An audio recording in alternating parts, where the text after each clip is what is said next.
What's up, qualified fans? Jalyn Johnson, I am back. And I'm back for the finale of my time here for Women's History Month. And I'm excited about this one because we're ending with someone who does something that we all think we can do, but we really can't. So I'm here with Alice.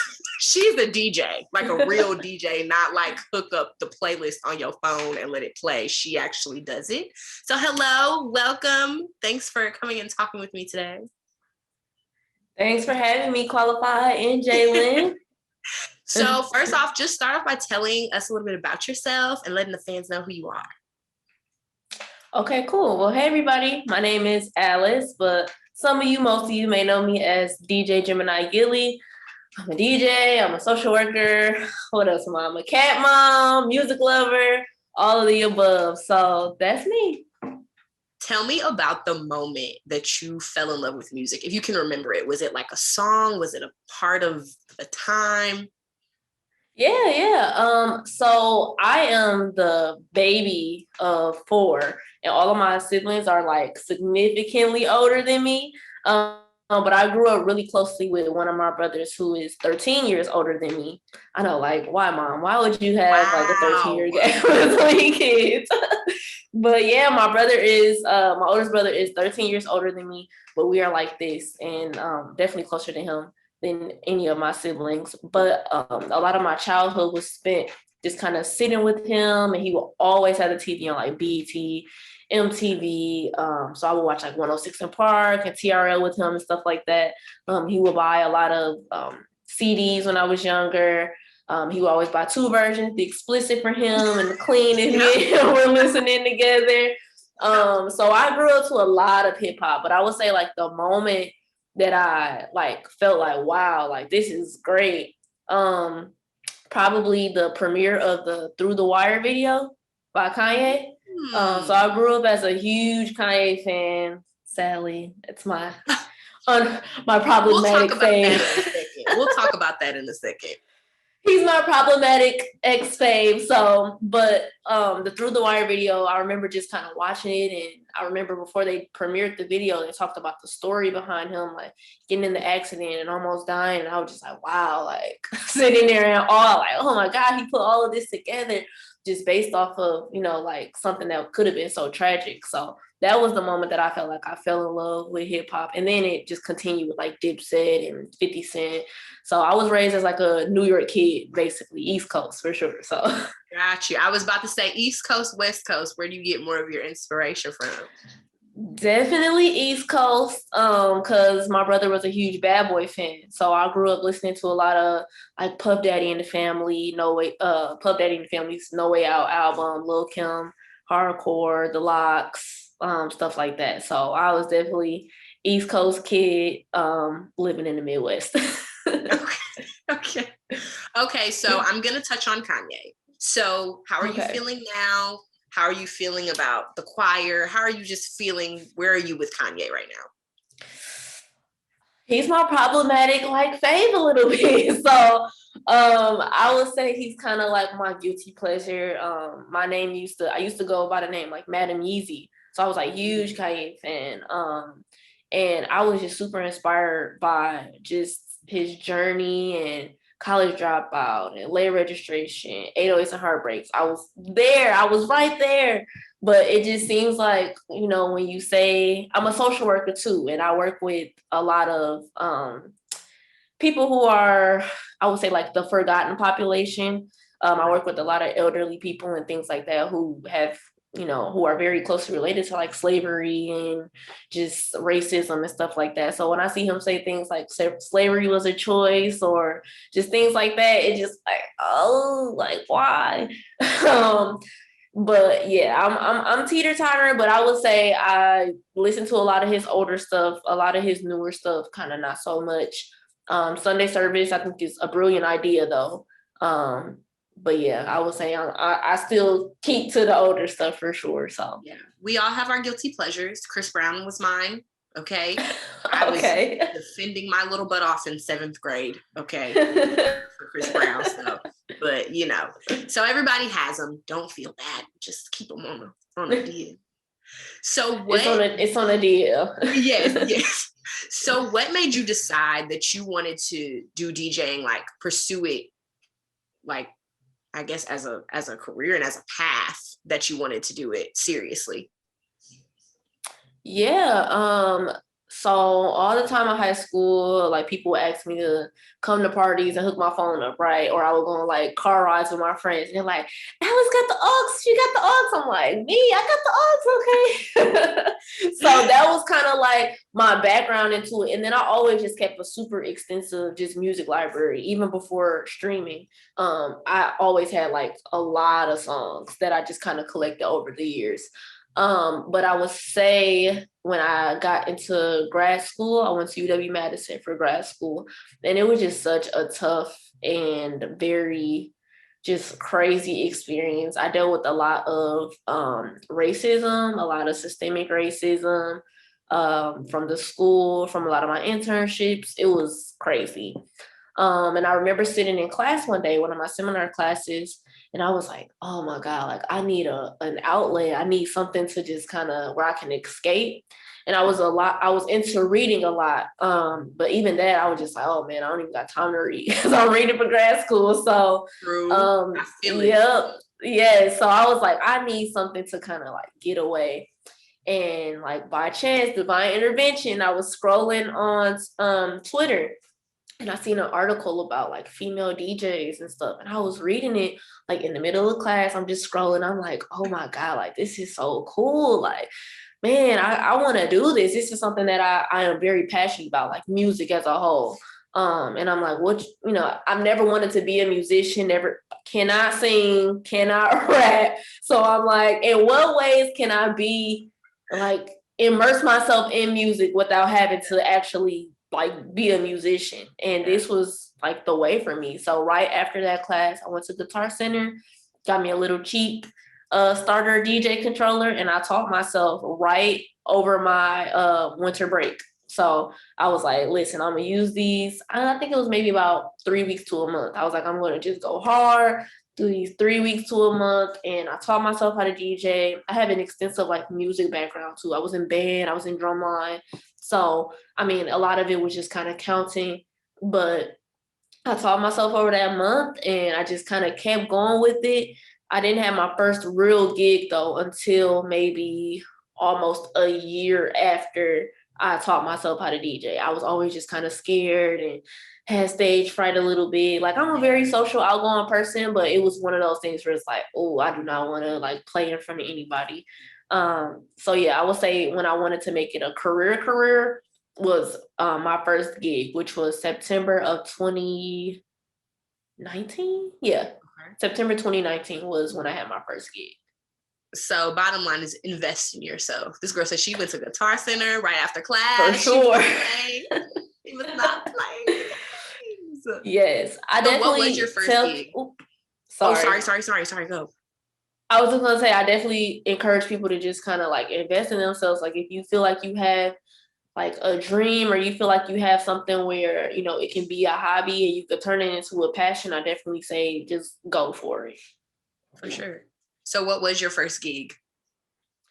It was in Madison. It was at a bar that had just opened up. It was called the Atwood. And Madison doesn't have a lot of bars that plays hip hop music. They're kind of like anti-hip hop a little bit. They play a lot of pop and a lot of rock. It's actually some venues that say like they don't play hip hop music. So this was a venue that did. And there was a DJ up there who was kind of making his rounds and like, making a name for himself, DJ M White. And I reached out to him on Facebook and I was like, hey, like, what's up? And he was previously a financial advisor too. So he's like, hey, like, do you need any financial services? Like, what's up with that? And I'm like, no, I'm hitting you up for your other job. I'm actually hitting you up for your other job. But yeah, I was telling him like, I'm a female DJ. I've never had a gig before, but I would love if I can just kind of come and kind of just see what you do and maybe just sit in the booth and just kind of peep the vibe. Because I had never even done that before. I don't really like go out that much. Yeah. So it was kind of one of those things where it's like, well, let me just kind of, is it okay if I see what you do? And he's like, yeah, okay. Like, that's cool. Let's meet up. Let's do something. And let's talk about where you want to go with it. I'm like, okay, cool. So we were supposed to meet up, but he ended up getting caught up at work. So he tells me like, hey, got caught up at work. I'm not going to be able to come. Let's schedule for another day. I'm like, he is not about to hit me back up. He probably didn't even want to meet me in the first place. So I'm like, he ain't gonna hit me up. So literally maybe about a month and a half later, he has this gig there with the opening bar, and he's just like, you know what? He probably was like, let me hit her up. So he literally texted me the day before, like the night before, and was like, hey, do you want to open for me for this gig? I just found out I'm gonna do this gig. They opened up at a bar. We're gonna be playing hip hop, R&B, and I'm just like, huh? This like 10 hours before. I said observe. Right. I'm like, I wanted to get a chair and kind of pull up and see what you did first. He like, no. So I was very nervous. And I was actually in Milwaukee. So I'm like, okay, I gotta hurry up and scramble, get some stuff together and drive back to Madison and go do this. So I'm like, yes, I can do it. And I was very nervous and I was like, oh my gosh. But I ended up opening for him and it went really, really well. And then he continued to do this gig monthly. So I will always open for him monthly, and people started to come and say, oh my God, like, man, we come to hear you. We come early to hear you and we stay late to hear him. White. Like they would stand the whole time instead of coming later and staying later. They would like come in here like the whole, I guess it was like 4 hours. And it was one of those things where I was like, wow, like this is amazing. So when the pandemic started and that stopped, it was kind of like, I need to kind of redirect and figure out what I want to do. So that had to have been so like just adrenaline. Like people are saying like, we're coming for you. Like, what? Mm-hmm. Yeah.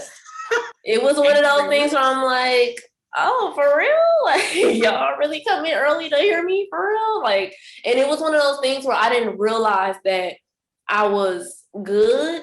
It was one of those things where I'm like, oh, I'm just here doing it and I'm doing it to be good, but I don't know if these people think that I'm good. But when people will come and give me feedback like, man, we love you. Like we love hearing you and we love hearing White, but we love coming early to hear you. You know what I'm saying? So, cause I don't know a lot of people that go early places, and they was coming right at 10 o'clock when I was starting the music. And it was one of those things where it was like, wow, like y'all feel this way about me. So, and I had just kind of started like DJing, and I feel like that was where my DJ career like started for real. Like in the bedroom, it was cool, like practicing. But once I did that first gig, I literally went home. I started my website. I started like ordering business cards and trying to figure out what I want to do. Because I was like, this is it. I love the feeling of just like performing, even though I was super nervous and I remember shaking and I was like, oh my God. But that feeling afterwards, it was like that's what I want to do. Yeah. 10 o'clock is early because we not in the club till about 11. 11:30 and then 11:30 maybe 12. So people coming at 10, I'm like, oh, okay. I'm a little So you mentioned a little while ago that you left class to go to Guitar Center. So you have your master's in social work, as you talked about. So what are you doing that as well right now? What are you planning on doing with that? How does that work into your schedule? Yeah, so I do social work full time. I have a full-time job now. When I was working at my previous job, I literally quit that job on my 1-year anniversary in Madison. I moved back to Milwaukee and I was like, you know what? I'm gonna bull it out here and I'm a DJ full time and try to see where that's gonna take me. So I was living the entrepreneur life August until February when I started my job, and I was good. I was great, actually. I loved it because it was like I'm only working a couple times per month. I'm still, making money. It was amazing, but it was just something about just making a difference in the social work side that made me just kind of go back into that. So I do social work full time, but I do DJ like on the side. I do mixes and I do different gigs and things like that. I've stopped doing private gigs like birthday parties, stuff like that. But I do do more corporate gigs and more social justice geared gigs as well. So. Got you. And you have kind of mentioned before that degree kind of broke a barrier, like a family barrier for you and personally. Do you want to talk a little bit and elaborate on what you mean when you say that? Yeah. So I'm the first person in my family like to get my master's degree. I would say that's a barrier within itself. Like just being able to, and I use my degree to advocate for others who don't have a degree and who people may look down on because they don't have a degree. I was just talking to one of my supervisors about how some of my clients, they don't have like a degree, and I feel like the healthcare system doesn't take them seriously because they don't. So, that's where I step in and I'm like, wait a minute, these people told me like X, Y, Z, and I feel like people listen to me because of that. And it's sad that it's like that, but I am glad that I do have like educational privilege, and I'm using my educational privilege like to help people who don't have that. And I don't feel like having a degree makes me any better than anybody else. But I do feel like it allows me to sit at tables that other people aren't allowed to sit at per se. But what I'm using my degree to do is to pull up them chairs to that table so that everybody can like have an even playing field. So I love that. I love what you said about not being above anybody, but opening up that space to bring other people into that. That's love. That's love for sure. So where do you see yourself going with social work? Is it something that you feel like you definitely want to continue and like climb a kind of ladder? Do you want to do your own practice? What are you thinking about? I'm a little conflicted. I don't know. I feel like I'll be taking on a leadership job or a leadership role at my job pretty soon. So I feel like I will want to continue with this job. I work for a startup company. So I've been seeing like the ins and outs of what it is to kind of start a business, what it is to start a social work business. I work more in the healthcare field. So what it's like to work in healthcare. And I kind of love the flow of the job right now. So, I mean, I'm coasting. I'm good for right now. But what I do see myself kind of doing in the future, I would love to find a way for me to merge DJing and social work. How I was kind of doing it before merging the two is I was DJing for these like social justice events, and it was just like, oh, this is beautiful because I love social justice stuff, but I also love DJing. So what better way for me to fuse the two than to, give my gift and my talent of DJing and lend it to something that's geared towards social justice. So yeah. Both of your passions fusing together. Yeah, it's nice when it comes together really good and it meshes. It's great. So, okay. So speaking of fusing, I've always wondered this, so I'm gonna ask: when you are putting together a mix, okay, tell me the process. How do you start? Do you start with a song? You're like, this is my base, and I'm gonna go from here. I want to know the tea. Cool. Okay. So are we talking about like a mix while I'm like in the bar, in the club, or are we talking about like a mix that I'm just kind of about to put out? Let's do both, because I feel like it's a different process. Yes? It is. Yeah. Yes, let's do both. So if I'm doing like a bar, like club type of mix, I kind of build it up by like the hours, like that 10. So I'll go like 10 to 2. So from like 10 to 11, you're going to play like your intro songs. People will probably come in and like grab a drink and chill out, but they not looking to turn up just yet. Right. So too early. You play your light bangers, or people come in like, oh, we like this music. It's cool. Like, let's stick around. So I kind of play music like that. From about 11 to 12, I call that like my pre-peak song. So that's like, we gearing up. We almost had to turn up. It's like, oh man, I can't wait till 12 o'clock. It's gonna be, man, turn up. So from about 12 o'clock, around maybe 11:45, like 12 o'clock. Oh yeah, that's all bangers. You playing those, and you that's the set. That's where everybody like, oh, we turn up. That's when you play your Meek Mill Dreams and Nightmares. That's when you get them all geeked up. Yeah. So we do that from about 12 to 1. From about 1 to 1:30 is kind of like you going back to your like your pre-peak. So you're kind of trying to bring people down a little bit, but you're still trying to keep the vibe up a little bit. And then from like 1:30 to 2, you're just trying to clear them out. So, right. Bye-bye. Yeah. Okay. Yep, you just like it's time to go. And then at 2:00, you playing Return of the Mac and everybody gotta get out. So, or you playing like Big Papa and you gotta go. So it's like one of those things. But it's like yeah, that lights on, time to get out. Yeah, it's time to bounce. That's when everybody turn the lights on and it's time to go. So that's like the bar club kind of mix. If I'm doing a personal mix that I'm putting out like on SoundCloud or something like that, that all depends. Sometimes I'll start with, instead of just one song, I'll start with a cluster of like maybe 3 songs. So if I'm catching traction, I'm just like, wow, like this sounds good, this feels good. I'll find 3 songs that feel like that, and I just kind of like bring them together, and then I'll just kind of go from there.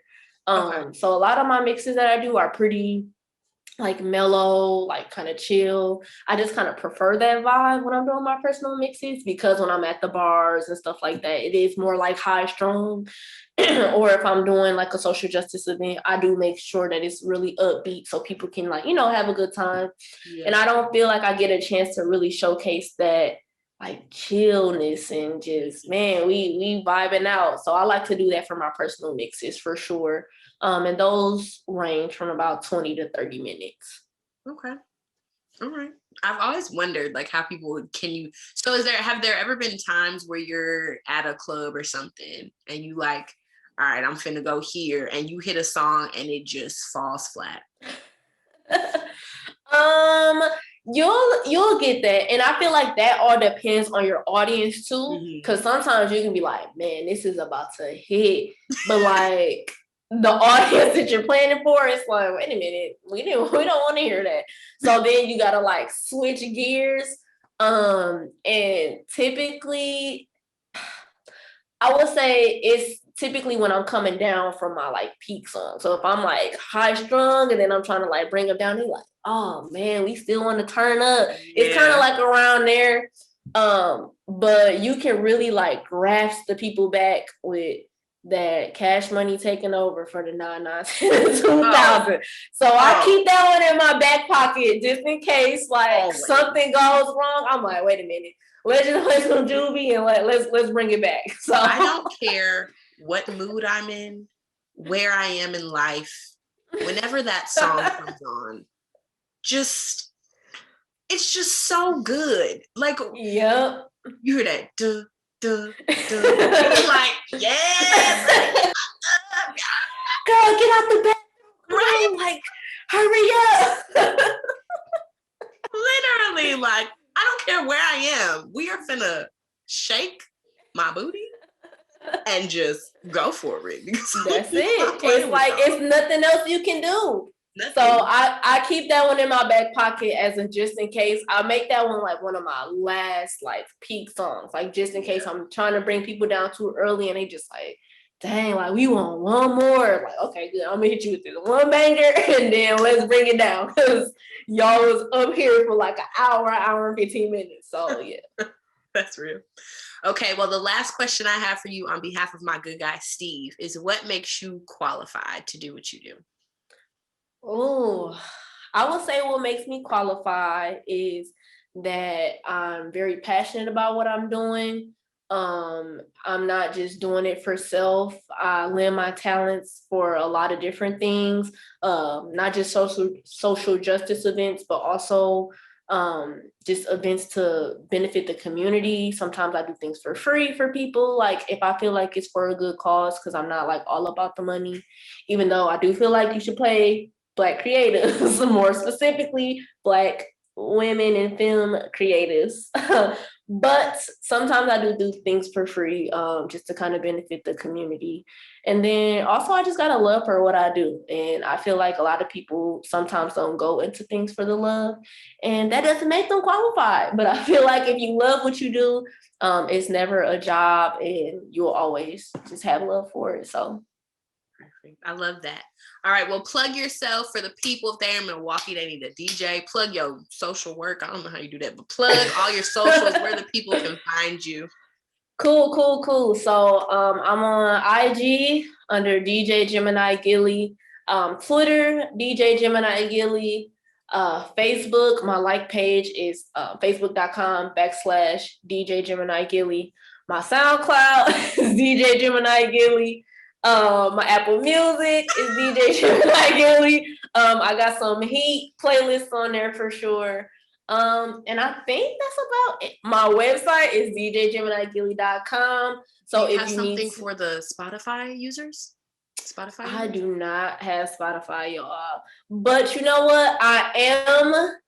You know what I may do? I may right after this do it, and it's gonna be DJ Gemini Gilly. So y'all be on the lookout for that. But also if you need to book me for anything, like I said, I'm not doing any private events anymore. But if you feel like I'm the type of DJ that fits what you need, you can go to my website and I have a section on there that says booking or book me or contact or something like that. Find it and just shoot me an email and we all good.